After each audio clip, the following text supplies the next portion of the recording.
Charity in a great house is a kind of accounting. It arrives in a bundle of cast-off wool, it is entered in a book, and it expects to be paid back in gratitude at a rate the giver sets.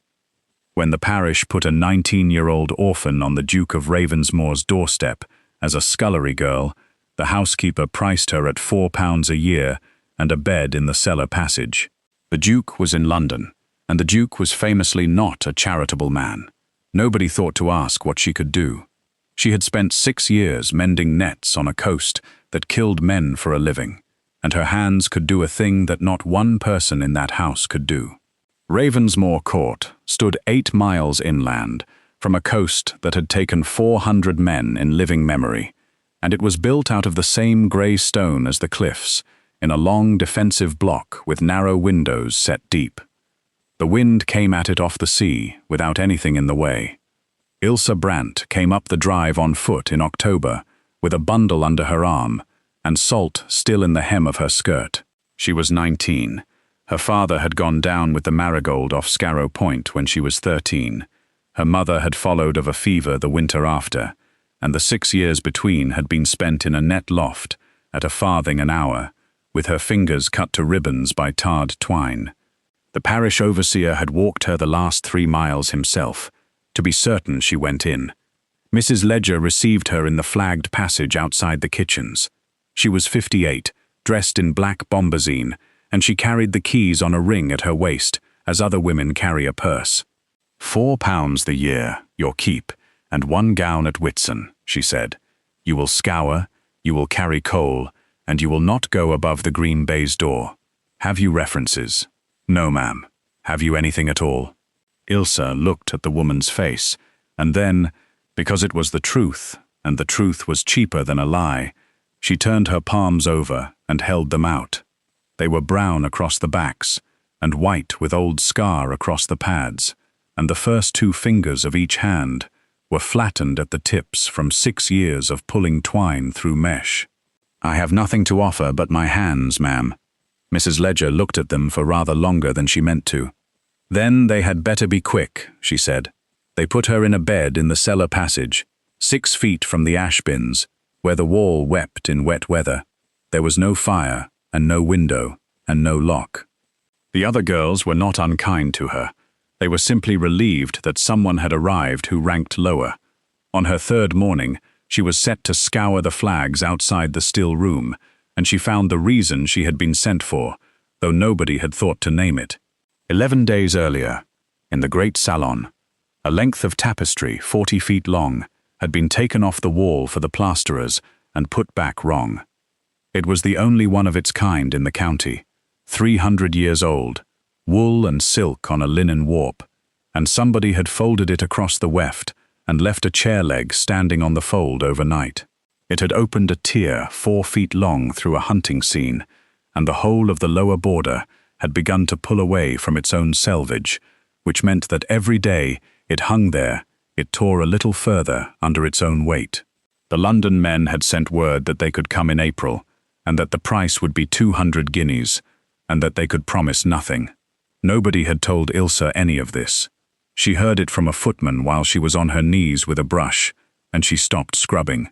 Nets are wool and hemp on a warp. A tear in a net that is left hanging tears further under its own weight. She had repaired 1,100 of them. That night, when the house was down, she went up through the green baize door in her stockinged feet, with a candle end in her fist. The salon smelled of cold plaster and beeswax and old dust.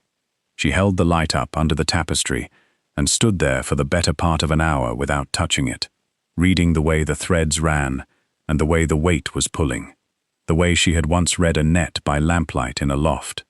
The tier could be closed, but not from the front, and not with silk, and not before the lower border was taken off the wall and hung from its own top edge for a month, to let the linen come back to its length.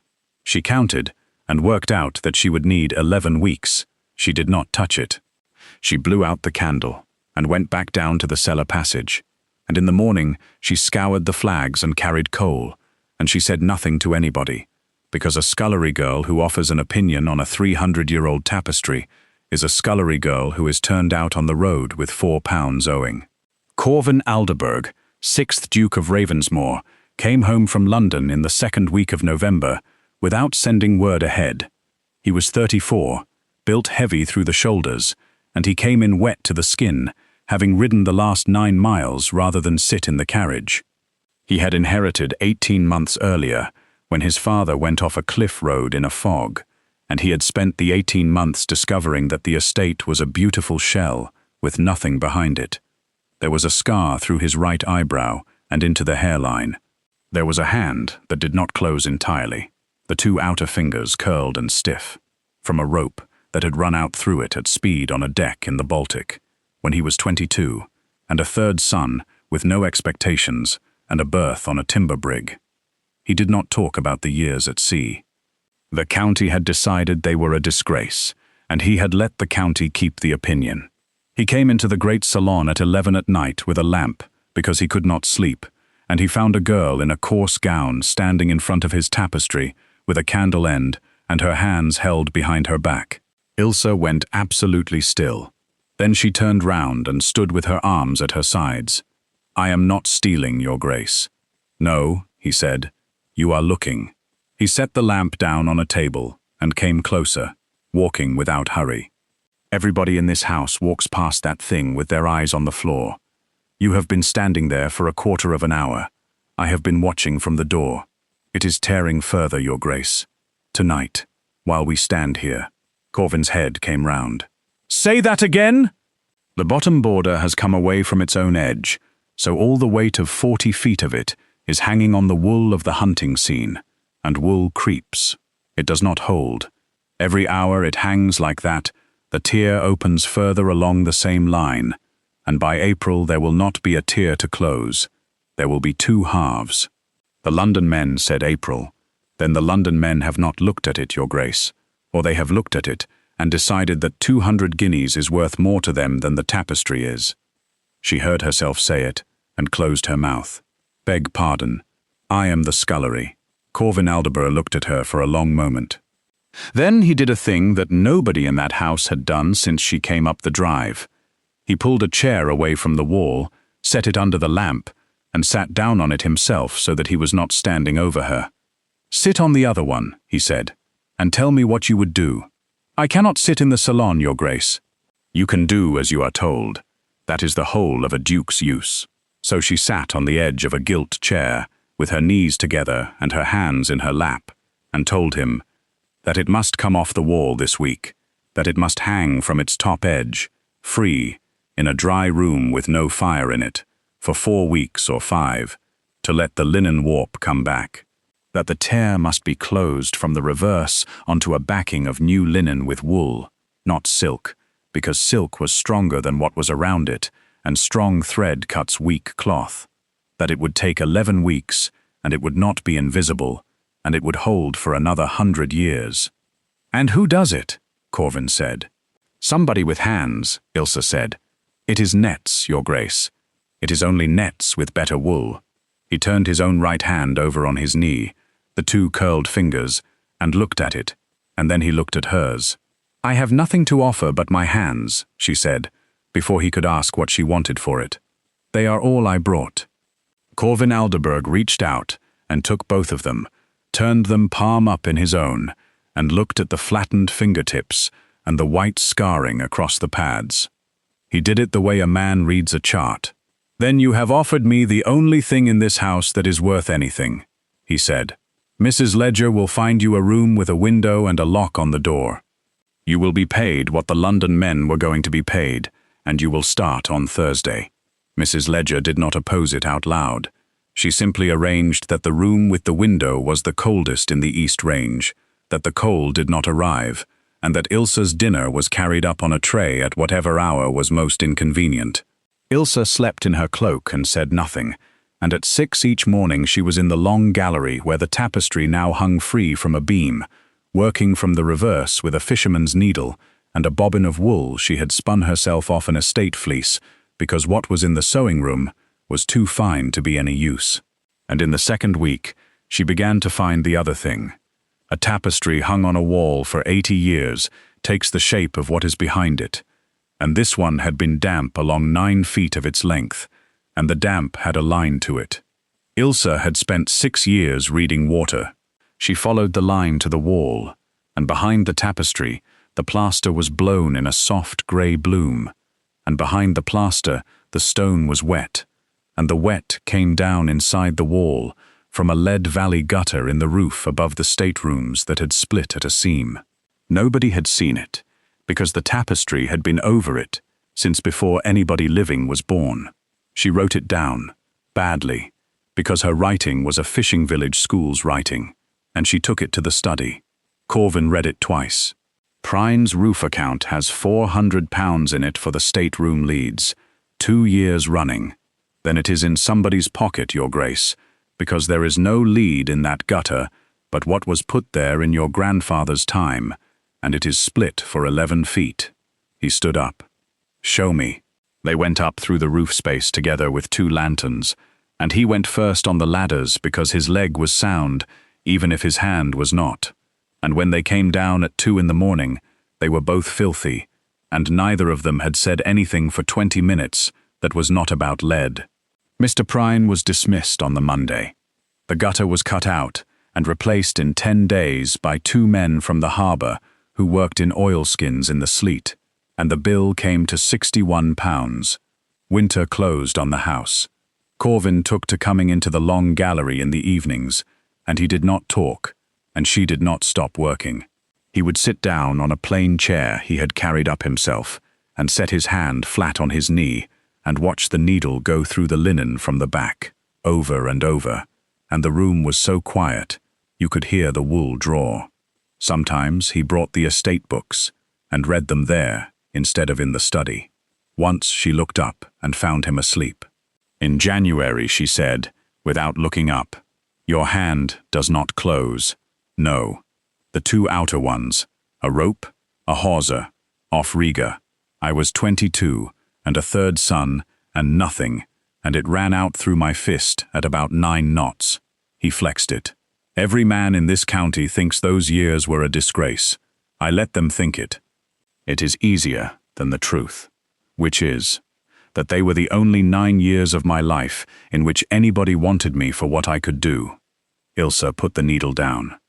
She reached over and took his bad hand and opened the 2 curled fingers out flat against her own palm, one and then the other, the way she would ease a knot she did not want to cut.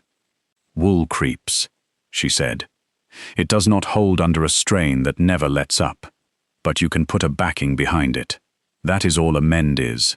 It is not making it what it was. It is giving the weight somewhere else to go." He did not take his hand back. Lady Sarrow arrived in March. She was the late Duke's cousin, 70, and she came with a solicitor and Mrs. Ledger walking 2 steps behind her, and she went into the long gallery without knocking. "So this is the person," she said. "Your Grace, I shall be direct, since the county has been direct with me for 4 months. There is a girl from the parish sleeping under this roof, paid 200 guineas out of an estate in Chancery, sitting alone with you in a locked gallery until 2 in the morning. There is a word for what that is, and it is not restoration. The tapestry goes to London. She goes back to the overseer. And there is the matter of what this family's name has cost." Corvin came up off the chair. Ilse put 2 fingers on his sleeve. "Sit down," she said. "It will not take long." She went to the table where her papers were and turned round with 3 of them. "Lady Sarrow, the estate paid £400 in 2 years for lead on the stateroom roof. The lead was never bought. Mr. Prine drew it, and Mr. Prine has gone, but he did not draw it alone, because a steward cannot pass an account without a counter-signature, and the counter-signature on both of those years is Mrs. Ledger's. The keys made one small sound at the housekeeper's waist. £61 is what the work cost when it was actually done, by 2 men from the harbour, in the sleet, in January. I have the receipt. That leaves £339 unaccounted for, and I have the bank's paper for where 40 of it went, which was to an annuity in the name of Mrs. Ledger's sister at Whitby." She set the papers down and squared them. "You may take that to whom you like. I would rather you did. I should like it very much better than the other word. The solicitor examined the carpet with great attention. Lady Sarrow's mouth worked. You are a scullery maid. I was, Ilse said. I was cheaper than looking, and this house has been paying for that for 11 years. Mind the sill on your way out, my lady. It was wet through until February. Mrs. Ledger left the house that week and was not prosecuted, because Ilse asked that she should not be, which Corvin never entirely understood and never entirely stopped thinking about. Lady Sarrow told the county that the Duke of Ravensmoor had gone mad, and the county repeated it, and then, in June, a party of 11 people came to see the tapestry back on the wall and stood in front of it for a long time, without saying anything, and the story changed shape in a fortnight.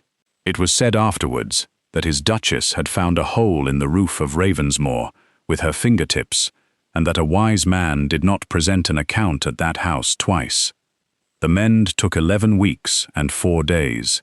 It is not invisible.